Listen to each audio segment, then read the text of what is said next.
Accountancy का अपना next topic है आज जर्नल।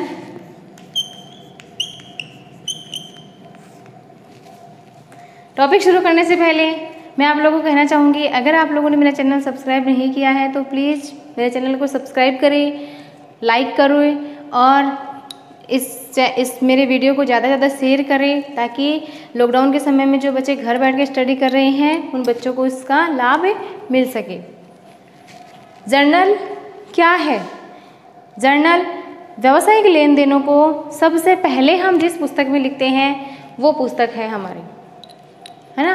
व्यवसाय के अंतर्गत इसका क्या काम है, क्या जर्नल का महत्व है, क्या इसके लाभ हैं, आज हम इस टॉपिक में पढ़ेंगे।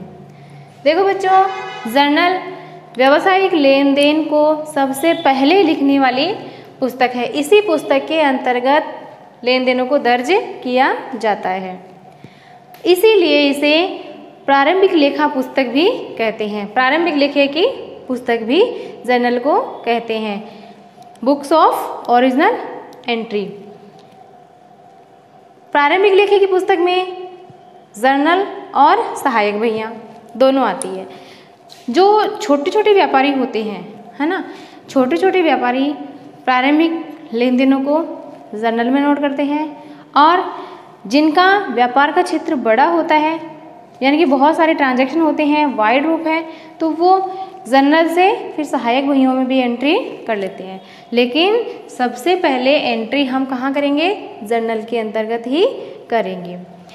द्विपक्षीय अवधारणा। द्विपक्षीय अवधारणा क्या कहती है कि प्रत्येक व्यवहार दो पक्षों पर प्रभाव डालता है ना। चाहे व्यवसाय में कैसा भी ट्रांजैक्शन हो, सभी ट्रांजैक्शन, सभी व्यवहार दो पक्षों पर अपना इफेक्ट डालते हैं। हम उस व्यवहार की सर्वप्रथम एंट्री करेंगे जर्नल में। हमें इसी जर्नल में पता चलता है कि कौन सा पक्ष डेबिट है और कौन सा पक्ष क्रेडिट है। जर्नल के लाभ क्या है? जर्नल के लाभ, पहला लाभ है इसका खतौनी में सुविधा, लेजर पोस्टिंग इजी हो जाती है इससे। वही प्रारंभिक लेखे की पुस्तक है, सबसे पहले लेन देनों को इसमें दर्ज किया जाता है और इसी से हम आगे लेजर पोस्टिंग करेंगे, तो हमें खतौनी में भी सुविधा होती है। और इसके लाभ अगर हम देखें तो इसके लाभ हैं कि सिद्धांत हमें आसानी से समझ में आ जाते हैं कि कौन सा पक्ष नाम हुआ है, कौन सा पक्ष जमा हुआ है, तो ये भी हमारे लिए इजी हो जाता है। और देखिए, जैसे कि हमारे जो भी लेन देन हैं वो लेन देन इस जर्नल के अंतर्गत तिथि अनुसार, क्रमानुसार, तिथि के अकॉर्डिंग हम इसमें दर्ज करेंगे, तो इन फ्यूचर हमें वो ट्रांजैक्शन इसके अंतर्गत मिल जाते हैं, उनका लेखा हमें यहाँ मिल जाता है, तिथि अनुसार हमें मिल जाता है, तो वो हमारे लिए आगे की जो प्रोसेस होती है अंतिम खाते तैयार करने की, उसके लिए ये इजी हो जाता है।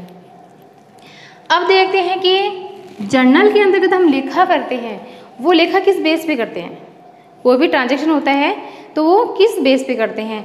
देखो, कुछ प्रलेख होते हैं व्यवसाय के अंतर्गत, कोई भी ट्रांजैक्शन होता है तो उसका प्रूफ होता है, प्रलेख होता है कोई भी, तो उस प्रूफ के आधार पर हम इसमें लेखा करते हैं। आज मैं आप लोगों को कुछ प्रूफ बताऊंगी, कुछ प्रलेख यहाँ पर बताने वाली हूँ, उन प्रलेखों के आधार पर हम इसमें लेखा करते हैं। जैसे पहला है कैश मीमो। कैश मीमो क्या होती है?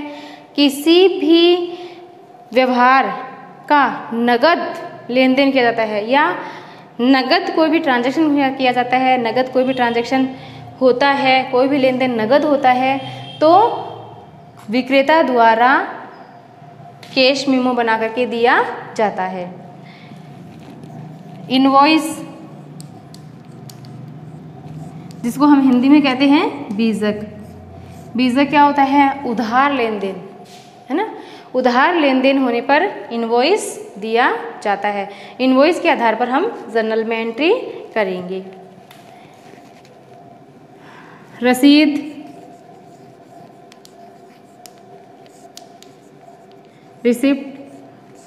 रिसिप्ट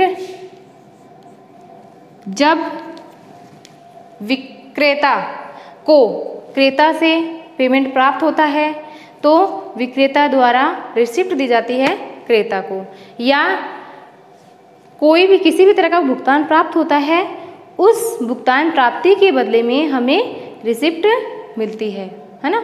2 प्रतियों में तैयार होते हैं, ये जो भी है वो 2 प्रतियों में तैयार होते हैं। एक तो एक पक्षकार जो ट्रांजैक्शन कर रहा है ना, जो भुगतान, जैसे रसीद है तो जो हमें भुगतान देता है उसको रसीद की ओरिजिनल यानी कि मूल कॉपी दे दी जाती है, और जिसने भुगतान प्राप्त किया है उसके पास डुप्लीकेट कॉपी कार्बन प्रति रह जाती है। डेबिट नोट,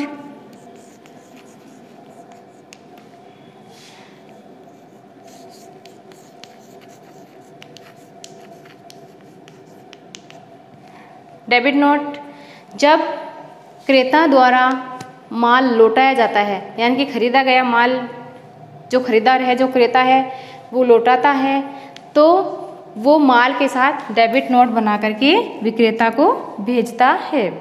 ठीक है। इसी तरह से क्रेडिट नोट, क्रेडिट नोट क्या होता है?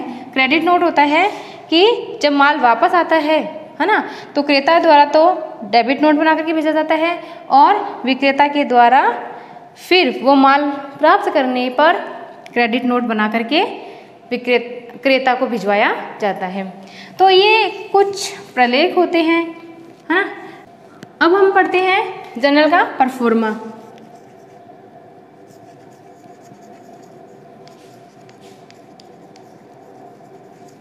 जर्नल का परफॉर्मा यानी कि प्रारूप क्या है? तो प्रारूप के अंतर्गत इसमें सबसे पहले होता है डेट का कॉलम, फिर उसमें होता है पर्टिकुलर, फिर इसमें होता है LF लेजर फोलियो जिसको कहते हैं। इसमें अमाउंट के 2 कॉलम होते हैं,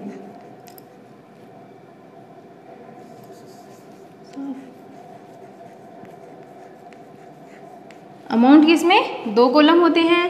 पहला होता है डेबिट पक्ष और दूसरा होता है इसमें क्रेडिट। ये होता है इसका परफॉर्मा, है ना। जो भी ट्रांजैक्शन होता है, अब इसको मैं आपको विस्तृत रूप इसका बताऊं, जो भी कोई भी लेन देन होता है उस लेन देन की डेट, जैसे हम साथ साथ एक उदाहरण लेकर के चलते हैं। इसमें डेट है 1 अप्रैल 2020, 1 अप्रैल 2020 को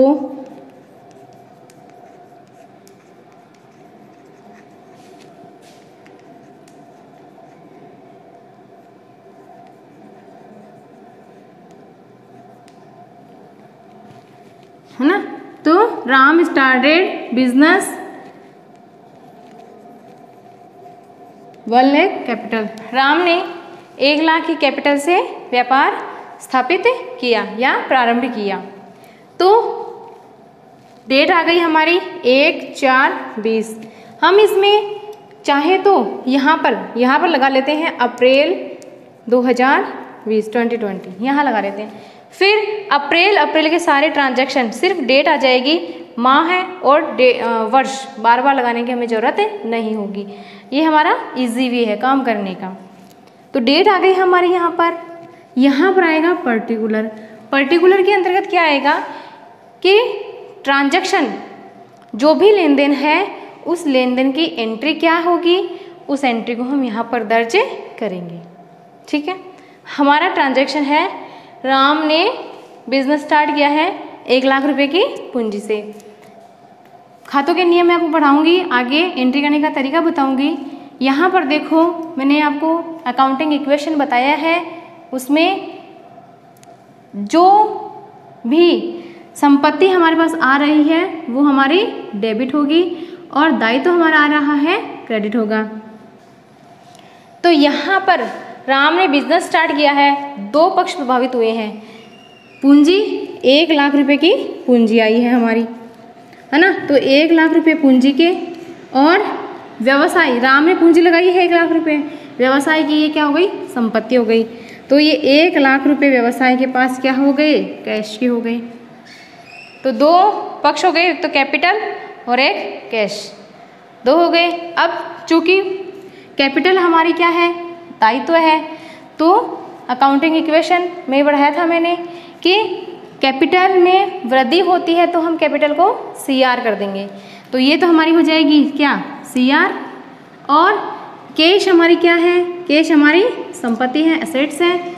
assets increase assets are DR। तो जब संपत्तियों में वृद्धि होती है तो वो डेबिट होती है। तो ये कैश हमारी क्या हो जाएगी, DR। एंट्री कैसे बनाएंगे हम, एंट्री बनाएंगे जो DR है उसको पहले लिखेंगे, कैश अकाउंट, इसके आगे हम अकाउंट लगाएंगे और जो पक्ष है वो हम शो करेंगे, कैश अकाउंट DR। अब जो CR है उस खाते को लिख देते हैं। CR खाता लिखने से पहले हम लिखेंगे 2, क्या है, कैपिटल। ठीक है, एंट्री हो गई cash account DR to capital. जो हम CR खाता लिखेंगे उसके सामने कभी भी हम CR शब्द का प्रयोग नहीं करेंगे, उसके आगे CR शब्द का प्रयोग नहीं करेंगे, बल्कि उससे पहले हम टू शब्द का जरूर प्रयोग करेंगे। और जो अकाउंट डेबिट होता है उसके सामने हम DR शब्द का प्रयोग करेंगे। ये हमारा अकाउंटिंग रूल है। Cash account DR। अब अमाउंट कहाँ लिखेंगे, DR खाते की मद अमाउंट हम डेबिट पक्ष में लिख देंगे और CR कॉलम की मद हम CR में लिख देंगे। प्रत्येक एंट्री डेबिट और क्रेडिट की अमाउंट इक्वल होगी, तभी एंट्री आपकी पूर्ण होगी। अन्यथा अगर डेबिट और क्रेडिट की अमाउंट में डिफरेंस आ रहा है तो एंट्री पूर्ण नहीं होगी, यानी कि एंट्री में कोई ना कोई मिस्टेक जरूर है। तो कैश अकाउंट DR में आ जाएगी 1 लाख रुपए। और टू कैपिटल, कैपिटल भी कितने की है, 1 लाख की। दोनों पक्ष इक्वल हैं, डेबिट और क्रेडिट। इसी तरह से जितनी भी हमारी एंट्रियां होगी, जैसे 10 ट्रांजैक्शन है हमारे, 10 ट्रांजैक्शन की डेबिट और क्रेडिट की अमाउंट इक्वल आएगी। और अंत में जब हम जर्नल का योग लगाएंगे तो दोनों पक्षों का योग भी हमारा बराबर आएगा। ठीक है, तो cash account DR to capital, debit की अमाउंट डेबिट में, क्रेडिट की अमाउंट क्रेडिट में लिख देंगे। एक इसमें होता है LF लेज, इसको बोलते हैं लेजर फोलियो, कि इसमें यहाँ पर वो नंबर शो होंगे इस कि हम जब लेज़र पोस्टिंग करेंगे, खतौनी करेंगे, है ना, सहायक बहियों में हम खतौनी करते हैं, तो खतौनी जिस पुस्तक में जिस लेज़र में हम करेंगे उस लेज़र की पृष्ठ संख्या यहाँ पर आ जाएगी, ताकि हमें यहाँ से पता चल जाता है। जैसे यहाँ पर हम लगाते हैं 30 नंबर, तो इसका मतलब ये है कि ये जो एंट्री है वो लेज़र के खतौनी की 30 नंबर पेज पे इसकी पोस्टिंग, लेज़र पोस्टिंग हुई है। यहाँ से हमें पता चल जाता है। और वहाँ पर लेज़र में हम लगाएंगे JF जर्नल फोलियो, जर्नल के नंबर, यानी कि ये जो जर्नल का पेज है उस पेज की संख्या इसके वहाँ 30 नंबर पेज पे लगी हुई है, ताकि वहाँ पे हम पता चल जाता है कि जर्नल में ये कितने नंबर पेज पे इसकी एंट्री हुई है। ठीक है, तो ये है हमारा जर्नल का प्रारूप। डेट में डेट आ जाती है, जिस डेट को ट्रांजैक्शन हुआ है वो आ जाती है। पर्टिकुलर के अंतर्गत हम एंट्री लिख देते हैं। LF के अंतर्गत लेज़र फोलियो, खतौनी की पृष्ठ संख्या आ जाती है। और अमाउंट, डेबिट की अमाउंट डेबिट में, डेबिट की अमाउंट डेबिट के सामने, क्रेडिट की अमाउंट क्रेडिट के सामने।